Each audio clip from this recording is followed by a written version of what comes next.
warahmatullahi wabarakatuh. Waalaikumsalam. Alhamdulillah, alhamdulillahi rabbil alamin, wa bihi nasta'in ala umurid dunya waddin. Ashhadu an la ilaha illallah wa ashhadu anna Muhammadan abduhu wa rasuluh alladzi la nabiyya wa rasula ba'dah. Allahumma fasalli wa sallim wa barik ala hadzal nabiyil karim sayyidina wa nabiyyina wa habibina wa zuhrina wa maulana Muhammad, amma ba'd.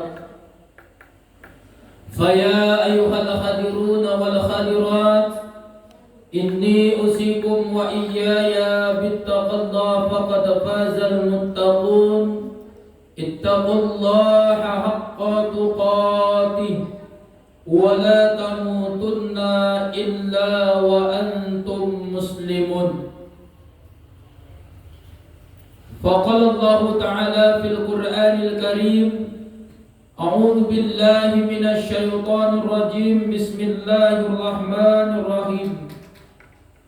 Innal ladzina kafaru sawa'un 'alaihim أأنذرتهم أم لم تنذرهم لا يؤمنون ختم الله على قلوبهم وعلى سمعهم وعلى أبصارهم غشاوة ولهم عذاب عظيم صدق الله العظيم. Bapak Ibu sidang jemaah tarwih yang dirahmati oleh Allah Subhanahu wa Ta'ala, pada malam hari ini kembali kita bersyukur kepada Allah, di mana Allah Subhanahu wa Ta'ala masih memberikan kita kesempatan sehingga kita bisa melaksanakan kewajiban kita kepada Allah, yaitu sholat Isya yang kita lakukan secara berjamaah. Dan insya Allah setelah tausiah ini kita lanjutkan dengan sholat tarawih dan ditutup dengan witir. Mudah-mudahan ibadah yang kita lakukan, rangkaian-rangkaian ibadah yang kita lakukan pada malam kini ko diterima oleh Allah Subhanahu wa Ta'ala. Amin, amin ya rabbal alamin.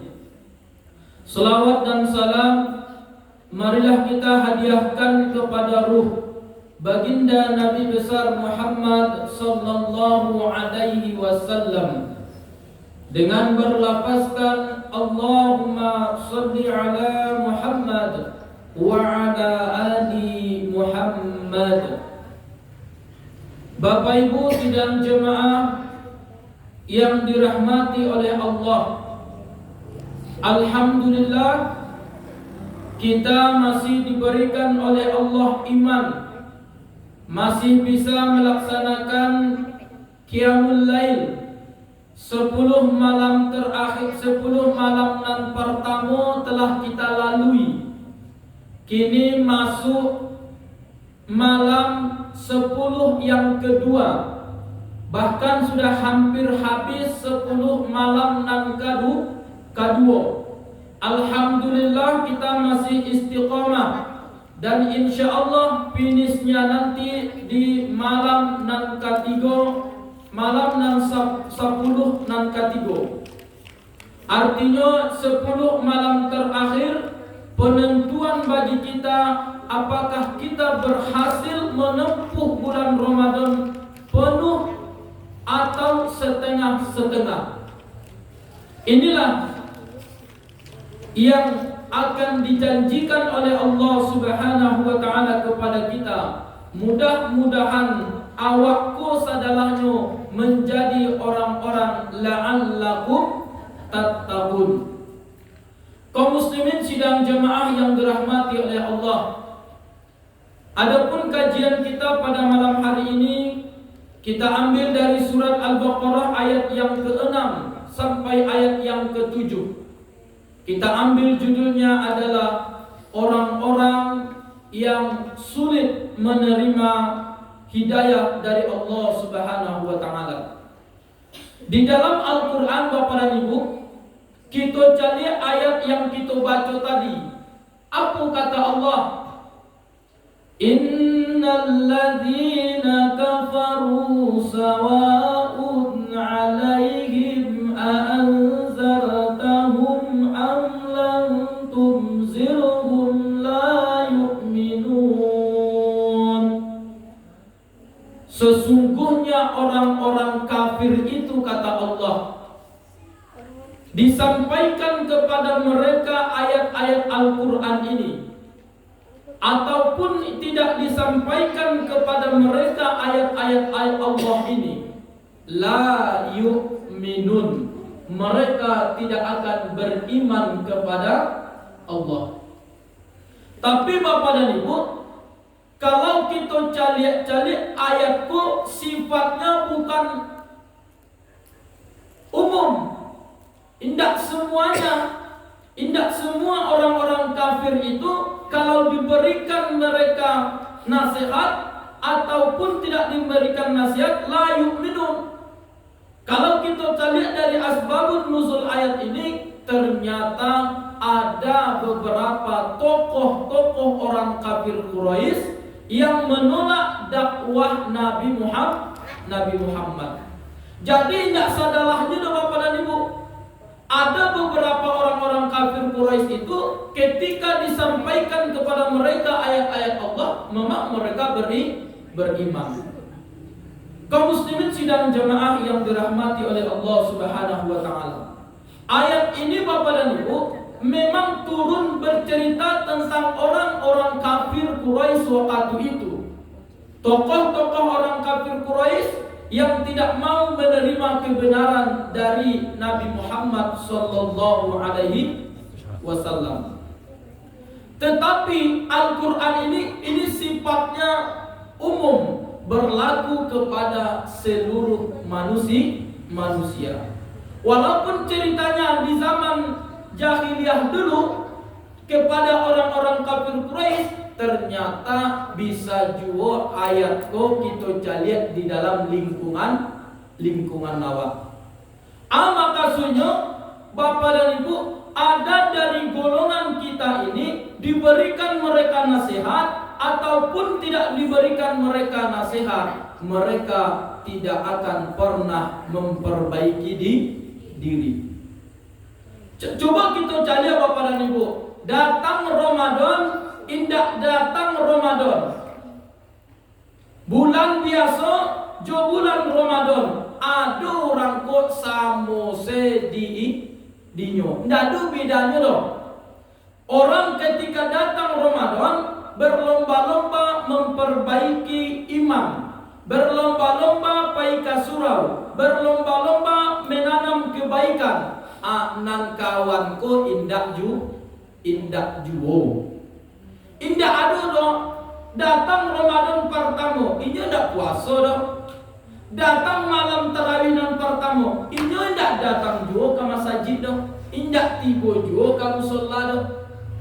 Ini adalah orang-orang yang serupa yang diceritakan oleh Allah ini. Lah ya ada orangnya siko tu pak. Siko ndak ada dong. Siko elok-elok orang nampak dewa bang. Kiri kanan pukul belakang. Dah, elok-elok orangnya. You nampak? Pak pengurus Pak. Dah. Tetapi kalau kita cari di lapangan, ada orang seperti itu. Indah ada seketik tersentuh hatinya datang Ramadan. Alah tiba Ramadan, ba'a hati awakku, ba'a cara awak beribadah kau lain diperbaiki atau indah. Indah ada seketik panganannya dong. Bahkan Allah Subhanahu wa taala sering menegur kita Bapak dan Ibu. Ini adalah cara Allah mengingat kita. Cara Allah mengingat kita, yang pertama ini diberikan kita bulan yang paling mulia di antara bulan-bulan yang lain. Tujuannya supaya umatku itu bisa memperbaiki diri. Cuma kalau seandainya sama sebulan ko sadalanya Bapak dan Ibu, tidak ada bedanya bila awak menanam kebaikan yang dilipat gandakan oleh Allah Subhanahu wa taala pahalanya. Tetapi karena Allah sayang kepada kita, dijadiannya cie bulan, yaitu bulan Ramadan. Banyak beramal di bulan Ramadan kok, akan saya lipat gandakan pahalanya. Cuman ini tergantung kepada kita Bapak dan Ibu. Kalau ada niat di dalam hati awak, bisa awak perbaiki. Dan begitu juga dengan yang lain-lain. Sabananya Bapak dan Ibu, ketika Allah memberikan musibah kepada awak, diberikannya bencana kepada awak, iko bertanda bahwasanya Allah tu ingat kepada kita. Diberikannya awak penyakit, diberikannya awak kesulitan, itu menandakan bahwasanya Allah tu masih ingat kepada awak. Cuman kadang-kadang awak kok yang tak ingat kepada Allah. Diberikannya kita musibah, tidak menjadi pemikiran bagi kita apakah ini teguran atau ujian dan lain-lain. Makanya Allah mengatakan di dalam Al-Quran, afala taqilun, afala tatadabbarun. Apakah kamu tidak berpikir? Jadi awak cari saudaranya Bapak dan Ibu, datang musibah, pikirkan, kok bisa bencana kok datang? Oh, apakah dosa awak gadang? Apakah dosa awak banyak? Tapi dia awak. Cuman kadang-kadang ada di antara kita indak sampai pemikirannya ke situ dong. Contohnya Bapak dan Ibu, datang misalnya musibah, hanyut rumah malam, subuh tiba ini indak jua salat subuh dong. Datang zuhur ini indak jua salat subuh dong. Dan ini adalah penyakit hati kita kepada Allah. Makanya Allah Subhanahu wa taala menyatakan, kalau saya tegur kamu ataupun tidak saya tegur kamu, tidak ada perbaikan di dalam diri kamu, maka ingat saya akan memberikan cap kepada hatimu. Apa kata Allah? Khatamallahu ala qulubihim wa ala sam'ihim wa ala absarihim gishawatu wa lahum adzabun azim. Dicap oleh Allah hati kita. Bakarek hati awak ko istilahnya, dah mulai ada penyakit di dalam hati awak. Kalau sudah hati ada penyakitnya, maka seluruh anggota tubuh kita itu akan berpenyakit. Makanya kalau kita lihat di dalam Al-Quran itu Bapak dan Ibu, kalau Allah ingin merusak anggota tubuh kita ini, yang pertama dirusak oleh Allah Subhanahu wa taala adalah hati kita. Kalau hati kita sudah dicap oleh Allah, distempel oleh Allah Subhanahu wa taala, wa ala sam'ihim, maka pendengaran kita akan ditulikan oleh Allah.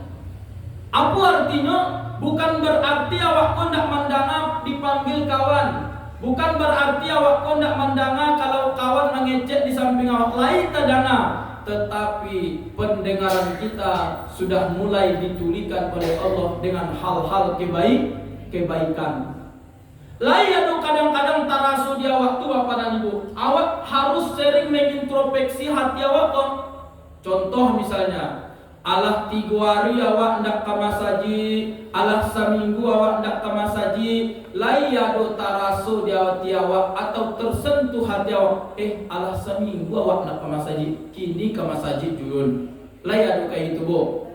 Lai kadang-kadang lah 2 hari awak ndak ke masjid, rindu awak, berarti iman masih ada. Yang bedoko Bapak dan Ibu, sehebat apapun azan dikumandangkan, sehebat apapun pengajian dibuat di dalam masjid, bahapun cara pengurus membuat fasilitas-fasilitas di dalam masjid, nan awak ko ndak tersentuh hatinya ke dalam masjid untuk sholat berjamaah. Bahkan nan paling parah tu Bapak dan Ibu, adulu mencela. Ketika azan dikumandangkan misalnya, ada apa-apa gaib azan, Allahu Akbar, Allahu Akbar. Ake cek kawan ko, siapa yang azan kurang baterai itu tuh? Aduh kayak itu, siapa yang azan itu tuh? Yang wudu lah azan seketek. Atibo nan wudu beko, as-salatu khairum minan naum. Dari masjid. Siapa yang azan mandayu-dayu itu? Tak kalau awak dibuatnya. Kayak ada orang kayak itu tuh bu. Tak kalau awak dibuatnya. Siapa tuh? Kalau azan tuh nggak usah mandayu-dayu mana. Tidak. Tak kalau awak dibuatnya.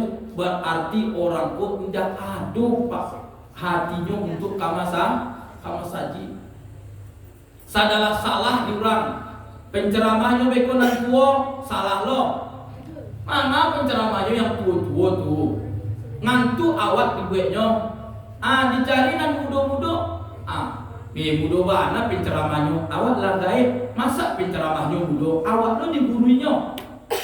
Dulu lo makan asam garam daripada iyo. Dicari nan serius beko. Serius bana lo ustadnya. Ngantu awak. Lihat kayak itu tuh bo. Di kejar juga pengurus tuh. Ustad, besok ustad itu nggak usah buat leo. Patu. Serius bana ustadnya ngantu awak. Tiba beko nan agak lawak seketek. Ustad tuh malawak sih mah. Nggak ada isi ceramah itu. Lawak sih isinya. Emang itu stand up komedi keceknya bagai. Adu-adu sih alasannya. Kalau adu-adu alasan orang tuh gak pada ibu, berarti memang hatinya tuh sudah mulai bermasalah. Ketika hatinya bermasalah, maka pendekarannya pun akan bermasalah. Indah adu nan nelok dinyole dong. Imamnya beko agak lama sekete salah. Imamnya agak panjang, agak capek beko sekete. Imamnya super medan loh. Adu-adu sih alasan diorang. Kalau lagu beko, adu sih. Itu namanya penyakit hati. Kaum muslimin sidang jamaah yang dirahmati oleh Allah Subhanahu wa taala. Jadi, bagaimana caranya supaya hati kita ini tidak ada penyakit, maka sering-sering menerima kebaikan dari orang lain dan jangan sering merasa paling batua. Aikunyo paling batua. Imam ko salah bacanya kok. Ustaz tu dah salah bacanya tu. Ikut salah kok. Padahal kama saji sih nak pernah dok. Ini udah kadang dari luasnya. Awak kadang itu makanya malih kama saji tu. Tikarnya tu tikar lamo. Ditukar nan baru. Lain lo ronanyo. Tikar keo. Anak sakit maka mencari nyoba. Banyak mana titik-titiknya. Ditukar dengan lain beko indah, berarti orang tu yang salah, indah awak yang salah loh. Kaum muslimin sidang jemaah yang dirahmati oleh Allah. Maka Bapak dan Ibu, kita perbaiki nan pertama caranya jangan pernah merasa paling santiang kata orang Minang. Jangan pernah merasa paling alim, jangan pernah merasa paling hebat, jangan pernah merasa paling dekat kepada Allah. Kalau dapat ditanya orang sianan paling banyak dosanya siko ambo, kayak gitu seharusnya. Sianan paling bodoh siko ambo, supaya pak termotivasi awak belajar karena awak merasa bodoh. Iku ndak merasa paling pintar tuh lupa belajar jadinya. Kalau awak merasa ndak punya dosa, indah ada introspeksi diri kita kepada Allah Subhanahu wa taala. Kaum muslimin sidang jemaah yang dirahmati oleh Allah. Yang berikutnya, wa ala absarihim, ketika hatimu dicap oleh Allah, maka penglihatanmu akan bermasalah, kata Allah. Indah adu hati awak untuk membaca Quran dah. Ba'a hebatnya kalam Allah kau, ba'a santiangnya tulisan Al-Quran kau, indah adu pernah terlintas di hati awak untuk ingat membaca Al-Quran. Apalagi melihat yang lain-lain. Contoh Bapak dan Ibu, kalau kita pikir-pikir, musibah nan Allah terjadi sebelum-sebelumnya gua. Kalau kita cari secara kasat mata awak sering berpikir, kok bisa lima musibah yang sering diselamatkan oleh Allah itu adalah rumahnya, yaitu masjid. Ba'a dulu hebatnya di simpang bukit tua Galodo tua nan masjid di samping batang ayat itu tidak rusak loh. Batu kadang-kadang kamar di muka musola tu tidak rusak loh. Iko matu awak mencari. Setelah itu di Madinah kita lihat di Aceh masjid yang diselamatkan oleh Allah Subhanahu wa taala. Kalau masih sehat mata kita ini Bapak dan Ibu, maka turun ke hati bahwasanya masjidlah tempat yang paling aman yang diciptakan oleh Allah. Artinya berarti awakku harus rajin ke masjid. Karena masjidkulah yang diselamatkan oleh Allah. Kalau matu kita bisa memahami kalau belum diberikan oleh Allah penyakit. Tapi kalau matu awakku sudah sakit, tidak bisa melihat kebenaran ledo. Apapun fenomena-fenomena yang diperlihatkan oleh Allah kepada kita, indah ada saketeknya menjadi pelajaran. Itu yang beda kok Bapak. Nggak ada jadi pelajaran ledo. Jadi kadang-kadang miris awak Bapak dan Ibu. Kok bisa mata kita ini tidak bisa menjadikan penglihatan kita ini menjadikan iman kita semakin bertambah. Kaum muslimin sidang jemaah yang dirahmati oleh Allah Subhanahu wa taala, dan Allah berjanji kalau seandainya hati kita ini sudah rusak, penglihatan kita sudah dibutakan oleh Allah, pendengaran kita sudah ditulikan oleh Allah, ingat walahum adzabun azim, bagi mereka adalah azab yang sangat pedih. Jadi Bapak dan Ibu, ini adalah janji ya Allah. Dimanapun kita lihat, fi qulubihim maradun fazadahumullahu maradun. Ujung ayatnya adalah bima kanu yakzibun. Jangan pernah kita berpikir bahwasanya kalau saya seandainya berbuat sesuka hati saya di atas dunia ini, saya akan selamat. Tidak. Bahkan Jibril pernah mengatakan kepada Nabi Muhammad, apa kata Jibril? Wahai Muhammad, kalau seandainya engkau ingin berbuat sesuka hatimu di atas dunia ini, berbuatlah sesuka hatimu. Tetapi ingat, masih ada kehidupan setelah kematian. Jangan sempat Bapak dan Ibu, kehidupan yang singkat ini hanya berkisar 60 sampai 80 tahun kita hidup di atas dunia ini. Tetapi sibuknya kita mencari dunia ini minta ampun. Tetapi kehidupan yang abadi, khalidina fiha abada, engkau akan kekal selama-lamanya di dalam. Tetapi kita sangat sedikit mencari kehidupan yang kekal tadi. Kaum muslimin sidang jemaah yang dirahmati oleh Allah, intinya yang pertama adalah memang hidayah itu adalah datang dari Allah. Sehebat apapun kita berdakwah, sehebat apapun kita bacakan kepada Al-Quran kepada mereka, kalau Allah tidak menunjuki mereka, memang mereka tidak akan mendapat petunjuk. Cuman hidayah itu ternyata bukan sifatnya ditunggu, tetapi sifatnya dicari.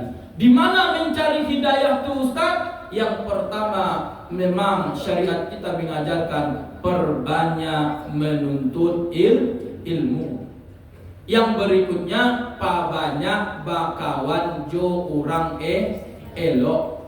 Aku indah kawan entah ase, kawan tak siapa-siapa se. Bakawan tu orang nan elok, orang nan solat. Iku bakawan lu orang awak jo ndak orang solat. Bakawan lu awak jo ndak puasa, tu ndak puasa lu awak do. Tapi maaf kalau bakawan wajah orang yang soleh, bakawan wajah orang yang elok, insya Allah lambat laun awak akan mendapatkan hidayah. Kenapa? Karena tidak mungkin kawan ruku, kawan sujud, kawan ke surau awak indah, malu awak lamu-lamu, malu awak. Makanya ada istilah bakawan jo tukang parfum. Walaupun tidak dikasihnya awak parfum tu, insya Allah wangi jua awak seketek. Tapi kalau bakawan wak jo namanya kok. Jo orang indah yang orang namanya. Selain itu bakawan awak jo orang yang busuk tu busuk loh awak. Ya, seharum apapun awak.